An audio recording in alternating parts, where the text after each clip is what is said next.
विकासात अडथळा आणणाऱ्यांना त्यांची जागा दाखवा, भाऊबीज मेळाव्यात आमदार भोंडेकर यांचे आवाहन।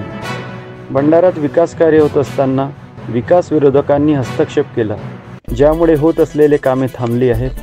परंतु त्यांना हे माहीत नाही की राजकारणात तुम्ही काय केले याचा हिशोब सर्वांना द्यावा लागतो।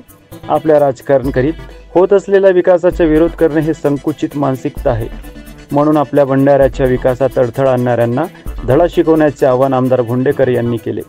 ते मुस्लिम लायब्ररी सभागृह आयोजित दिवाळी मिलन व भाऊबीज समारंभ अध्यक्षपदावर संबोधित करताना बोलत होते। यावेळी मंचावर राज्यमंत्री आशिष जायस्वाल, पेस रुग्णालयाचे संचालिका अश्विनी भोंडेकर व अनेक शिवसेनेचे वरिष्ठ पदाधिकारी मोठ्या संख्येने उपस्थित होते। आता लोक विचारतात की खाम तलाव का आहे, जल पर्यटन का आहे, ही परिस्थिती आता बदलत चाललेली आहे।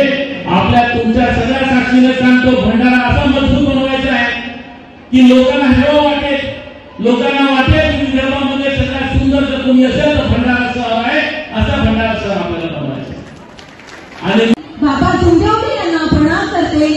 तसेच विश्वरत्न बाबासाहेब आंबेडकर साहेबांनाही अभिवादन